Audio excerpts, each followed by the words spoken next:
네, 복음의 시선으로 성도와 세상을 잇는 CGN-TV 뷰리지. 안녕하십니까, 오도훈입니다. 반갑습니다. 조영입니다. 네, 지난 8월 이스라엘과 아랍에미리트 간의 외교 정상화가 발표가 됐습니다. 이에 따라서 많은 언론과 전문가들은 중동 지역의 정치적이고 사회적인 변화를 전망하고 있습니다. 복음의 불모지로 여겨지는 중동 지역, 시청자 여러분께서는 얼마나 알고 계신가요? 네, 오늘의 뷰리지에서는요, 이스라엘을 바탕으로 한 국제사회의 소식, 또 그 배경과 의미를 여러 관점에서 좀 나누고자 합니다. 이 시대를 살아가는 성도들에게 필요한 통찰력, 또 나아가서 지구촌 곳곳을 향한 선교의 비전을 전해드리겠습니다. 네, 먼저 8월부터 이어진 상황을 현지 반응과 함께 확인해 보겠습니다. 준비된 화면부터 만나보시죠. Well, today we usher in a new era of peace between Israel and the Arab world. I just came from an historic virtual conference between myself, President Donald Trump, and Crown Prince Mohammed bin Zayed of the United Arab Emirates. We announced the establishment of a full and formal peace between Israel and the UAE. It includes the mutual opening of embassies, direct flights, and many, many other bilateral agreements. This is the greatest advancements toward peace between Israel and the Arab world in the last 26 years. 지난 8월 이스라엘은 이슬람 국가 아랍에미리트와 평화 협정을 체결하겠다고 발표했습니다. 당사자인 이스라엘의 유대교, 아랍에미리트의 이슬람교, 그리고 중재자 미국 기독교의 공통인물인 아브라함에서 이름을 따와 아브라함 협정으로 명명했습니다. 이번 협정은 이스라엘 건국 이후 아랍 국가와 맺은 세 번째 협정입니다. 1979년 이집트, 1994년 요르단과 협정을 맺었습니다. 지난달에는 바레인까지 함께 아브라함 협정에 참여해 이스라엘과 수교를 맺은 네 번째 아랍 국가가 됐습니다.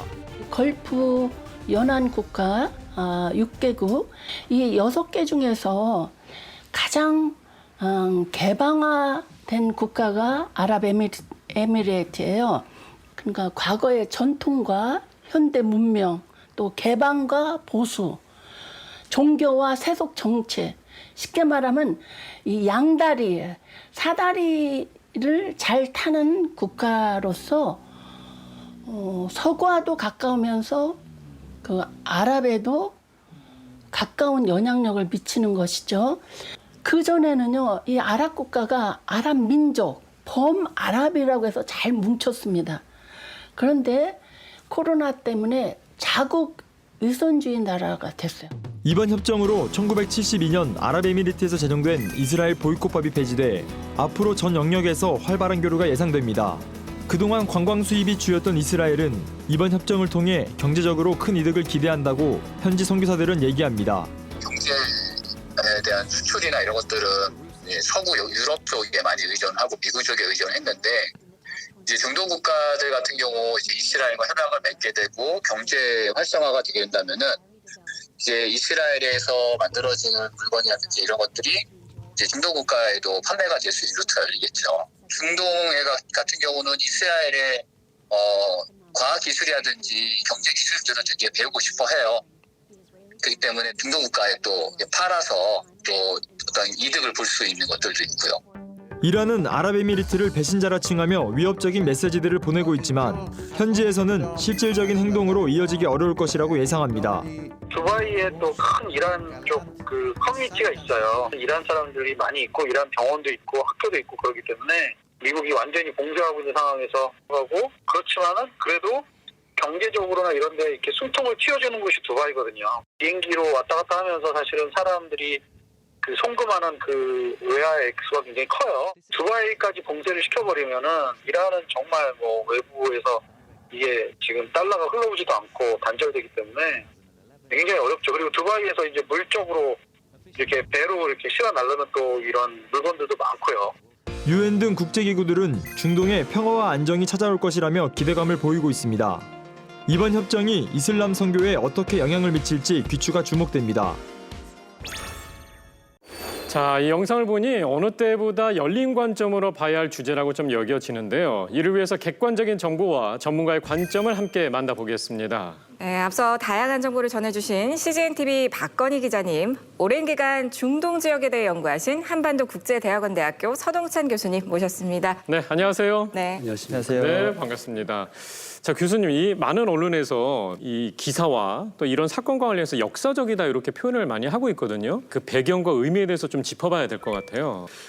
본래 아랍 국가들은 이스라엘과 국교를 정상화 하지 않기로 되어 있습니다. 그러다가 2002년도 사우디아라비아가 주도한 아랍 연맹에서 이스라엘과 국교를 정상화하기 위한 조건을 제시합니다. 네.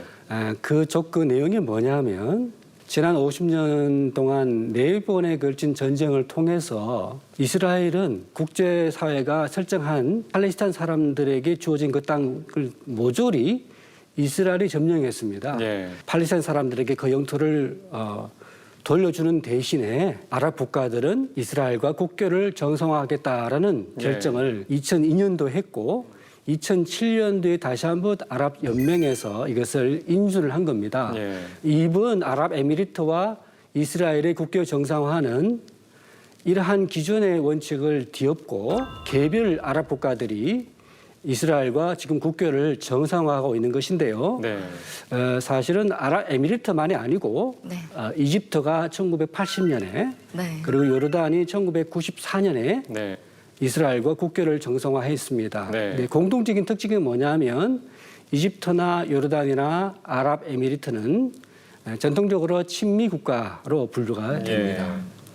따라서 이런 결정은 아랍인들에게는 오랫동안 자기들 지지하고 보호했던 친구 국가들을 잃어버리는 네. 그런 의미이고 반면에 이스라엘 입장에서는 아랍 국가들의 반대를 극복하고 네. 드디어 이스라엘의 실제적인 점령을 인정하는 어떤 새로운 영토 획정을 의미하기 때문에 특별히 그 안에는 예루살렘을 이스라엘의 수도로 포함한다는 내용이 들어가 있습니다. 그것에 대해서 이러한 국교 정상화는 아랍 개별 국가들이 공식적으로 인정해 준다는 의미이기 때문에 네. 역사적이다라고 평가하고 있는 것입니다. 그렇군요. 네, 이렇게 이스라엘과 아랍에미리트 그리고 이를 중재한 미국을 두고 보는 국제사회의 다양한 반응들이 이어지고 있죠.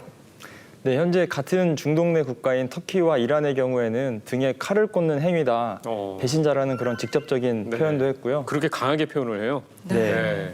또 오히려 유엔과 같은 국제기구들은 중동의 평화와 안정을 가져오기 때문에 대환영이라는 표현을 하기도 했습니다. 실제로 노르웨이의 크리스티안 티브링 예대 의원의 경우 2021년 노벨 평화상으로 미국 트럼프 대통령을 추천하기도 했습니다. 지금 말씀하신 걸로 얘기를 하자면 사실 아랍권이 이렇게 다 연합을 하고 있었는데 친미, 좀 미국이나 좀 가까운 나라들이 각기 이제 국교를 정상화시키는 개념인 거잖아요. 그게 이제 요르단이고 이집트이고 지금 이게 이제 세 번째인데 우리 시청자 여러분들께서는 이런 것을 좀 객관적으로 바라봐야 될 어떤 좀 전제 조건이 좀 필요할 것 같거든요. 네. 본래 아랍 국가들은 팔레스타인 문제에 관해서는 한 목소리를 냈습니다. 네. 그러다가 이집트로부터 요르단까지 이제 개별 목소리를 내는 현상이 일어납니다. 왜냐하면 국제적인 정세와 경제적인 상황에서 볼 때 이들 국가들은 이스라엘과 가까이 지내는 것이 보다 이익이 됩니다. 특별히 이번 경우는 코로나 사태와 관련돼 있습니다. 8월 달 국교 정상화 합의가 있고 난 다음에 3일 후에 이스라엘의 코로나 전문 연구 기구인 테라그룹과 이 아랍에미리트의 그 지부를 두고 있는 에이펙이라는 국제 펀드 기구가 코로나 백신을 공동 연구하기로 협정서를 맺었습니다.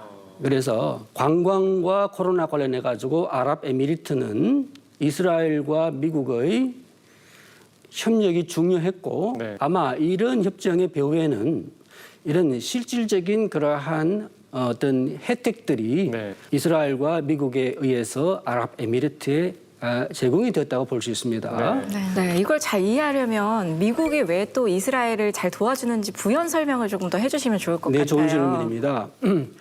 본래 이 중동 지역은 1차 세계대전까지는 오스만 제국의 영토였습니다.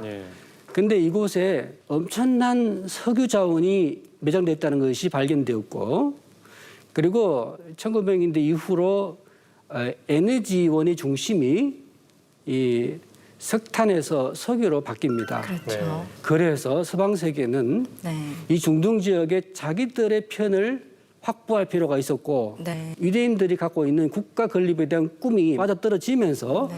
결국 48년도에 이스라엘의 국가 건국이 이루어진 겁니다. 네. 그래서 이스라엘의 존재는 이 세계 에너지원의 중심지인 중동 지역에서 친서방의 이해관계를 대변하는 그런 그 중요한 지점이고요. 네. 동시에 또 한 가지는 미국의 그 지금 현재 대통령인 트럼프 대통령이 11월 달에 재선을 기다리고 있지 않습니까? 네. 그런데 언론 조사에 따르면 트럼프의 지지율이 대략 한 44%입니다. 네. 반대편은 54%고요. 그러나 백인 기독교인의 트럼프 지지율은 82%입니다. 오, 맞네요. 네. 따라서 미국의 백인 기독교인들은 친이스라엘적 성향을 갖고 있습니다. 다시 말해서 이스라엘이 국가를 건립을 하고 특별히 예루살렘이 이스라엘의 수도가 되는 것이 중요했습니다. 네. 그래서 2018년도에는 트럼프 행정부가 여러 세계 국가들의 반대를 무릅쓰고 예루살렘을 이스라엘의 수도로 공식적으로 선언을 했습니다. 트럼프는 이러한 결정을 통해서 올 11월 대선에서 보다 기독교적인 표를 더 많이 확보하고자 하는 그런 포석이 깔려 있다고 볼 수 있습니다. 네. 네. 예, 성도라면 이스라엘에 상당히 관심이 있을 수밖에 없거든요. 최근에 이스라엘 어떤 모습인지 한번 설명해 주시겠습니까? 이번 협정으로 인해서 이스라엘 내에 있는 약 18%의 아랍 무슬림들이 대환영의 목소리를 내고 있고요. 아, 환영해요. 네, 네. 이미 이스라엘 내에 전체 인구의 18%가 아랍 무슬림들이기 때문에 네. 이들은 당연히 자신들의 동족과 협정을 맺은 거에 대해서 굉장히 환영을 보이고 있고요. 네. 그다음에 지난 8월에는 이스라엘 국적기가 아랍에미리트를 비행했습니다. 근데 이 사례는 이스라엘 항공기가 아랍 국가를 방문한 첫 사례이기 때문에 또 네. 큰 의미가 있다고 볼 수 있고요. 예. 세부적으로 보면 은행과 금융 협정을 체결했는데 네. 이로 인해서 공동 투자도 하고 서로 상호 간에 투자 장벽들을 제거하는 그런 일도 있었고요. 네. 또 이스라엘의 패션 화보 회사가 아랍에미리트 사막에서 두 국가의 모델들과 함께 국기를 들고 찍는 그런 모습도 보였었습니다. 네. 교수님, 지금 이제 뭐 여러 가지 좀 이야기가 좀 나오고 있습니다만은 그 이슬람권 안에서의 어떤 갈등이 좀 있어 보이거든요. 왜냐하면 연합했던 곳에서 떨어져 나가서 다시 이제 수교를 한 거니까 그 안에서는 이제 저희가 잘 알고 있는 게 시아파와 수니파의 어떤 갈등이라든지 이슬람권 내부의 이제 갈등에 대해서 좀 초점을 맞춰야 될 것 같은데 교수님의 생각은 어떠십니까? 네. 중요한 지적입니다. 실질적으로 그 1980년에 이집트의 그 대통령 사다트라는 사람이 아랍 국가 대통령 중에는 최초로 이스라엘을 방문하고 국교 정상화를 하고 난 다음에 곧바로 이후에 이슬람 무장 세력에 의해서 폭탄 암살을 당했습니다. 그렇죠. 네. 아랍에미리트 같은 경우도 위협으로 느끼는 게 뭐냐면 이스라엘이나 이란보다 아랍에미리트 내부에 있는 그 이슬람 근본주의 세력입니다. 네. 그래서 그것으로부터 기존의 국가의 지배 세력이 자기 권력을 유지하기 위해서 보다 미국이나 이스라엘과 같은 혹은 또 친미 국가와의 그런 연대를 강화하고 있는 그런 실정입니다. 이번에 아랍에미리트의 이런 결정이 결국 이 아랍에미리트의 국가적인 정세에 영향을 미치지 않겠냐라는 그런 전망이 있습니다. 그런데 지금의 아랍에미리트는 7개의 에미르, 토국이 연대해서 만들어진 것입니다. 그런데 가장 실질적인 힘을 갖고 있는 것은 아부다비 토국입니다. 두 번째 힘은 바로 두바이입니다. 그런데 두바이는 전체 아랍에미리트의 국가의 아부다비의 입장보다 친이란적입니다. 그러니까 두바이 안에는 이란계 비즈니스맨들이 상당히 많이 활동하고 있습니다. 그래서 아랍에미리트는 전통적으로 사우디아라비아와 이란 중간에 어떤 중간자적 입장을 취했는데요. 이번 결정은 확연하게 이 사우디아라비아로 치우치는 진적을 피한 겁니다. 그렇다 보니까 자칫하면 아랍에미리트 내부에 있는 이슬람 무슬림 연기단과 같은 그러한 조직들의 반발과 그리고 친이란 계열의 어떤 경제 세력과 정치 세력들의 반발이 예상이 될 겁니다. 네, 저는 개인적으로 궁금한 게 이번 이 역사적인 협정이 선교에 있어서도 역시 변화를 줄 것 같은데 박건희 기자님의 생각은 어떻습니까? 네, 교수님 얘기하신 부분이랑 연결이 될 것 같은데요. 물론 당장의 어떤 큰 변화를 예측하기는 조심스럽지만 장기적인 관점에서 가능성이 있다라고 볼 수 있을 것 같아요. 우선은 아랍에미리트 같은 경우에 두바이나 이런 아부다비 도시들을 국제 도시로 밀고 있고 또 이번 협정을 통해서 더 많은 교류를 활성화하려고 하는데 결국 이러한 행보는 장기적으로 석유 이후의 시대를 준비하는 거거든요. 아랍에미리트는 중동, 나아가서 아랍 국가들의 어떤 선도하는 국가 역할을 하고 싶어하고 그래서 이제 최근에도 계속해서 외부에서 전문인들을 많이 끌어들이고 있는데 우리 또 한국 교회, 나아가 세계 교회가 이전부터 계속 전문인 선교에 대한 얘기를 많이 해왔거든요. 이런 부분들을 적극 활용해서 한국 교회도 전문인 선교사들을 더욱더 양성하고 발굴해서 그쪽에 파송하게 된다면은 복음의 기회가 점차적으로 열릴 수 있지 않을까 그런 생각도 해보게 됩니다. 네, 사실 그 이슬람 문화권의 기독교의 이 복음을 전파하는 게 너무너무 힘들잖아요. 그렇기 때문에 어떻게 보면 이 정치 변화에 대해서 좀 더 민감하게 반응하고 또 많은 크리스찬들이 좀 생각해야 될 것 같은데 뷰리지를 통해서 교수님께서 좀 이거는 시청자들한테 좀 전달하고 싶다라는 내용이 있다면 어떤 것이 있을까요?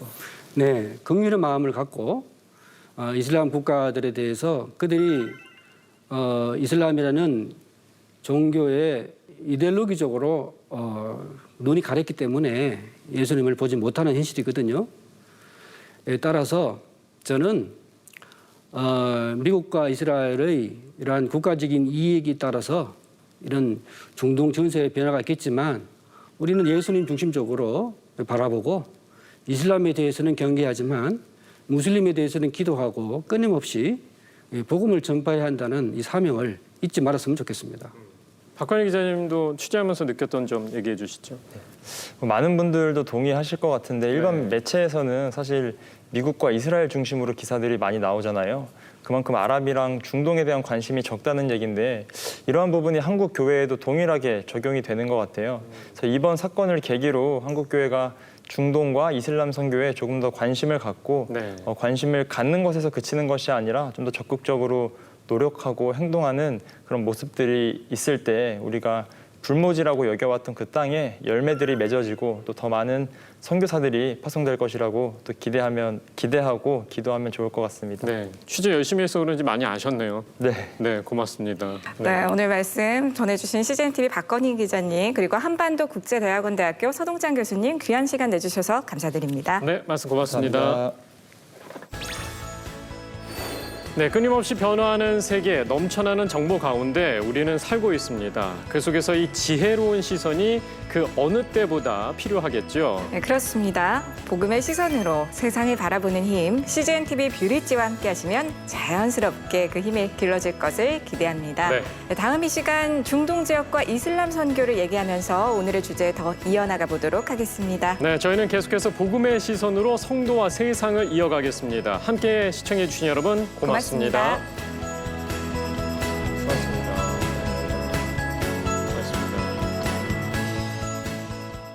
아랍에미리트와 이스라엘의 이 외교 정상화 관련해서 다양한 정치적이고 경제적인 이유를 가지고 이러한 일들이 이루어졌고 각각의 국가들이 다르고 문화가 다른 만큼 이에 맞는 선교적 전략이 필요하고 이슬람도 지속적으로 이제 변하고 있는 역사적이고 문화적인 경험에 따라서 전 세계 이슬람 공동체가 굉장히 다양화되어지고 있는데 그들을 보려고 노력할 때 관심이 생기고 또 이해할 수 있을 것 같아요. 자연스럽게 하나님의 그 사랑 안에서 변화되기를 또 바라실 것 같아요.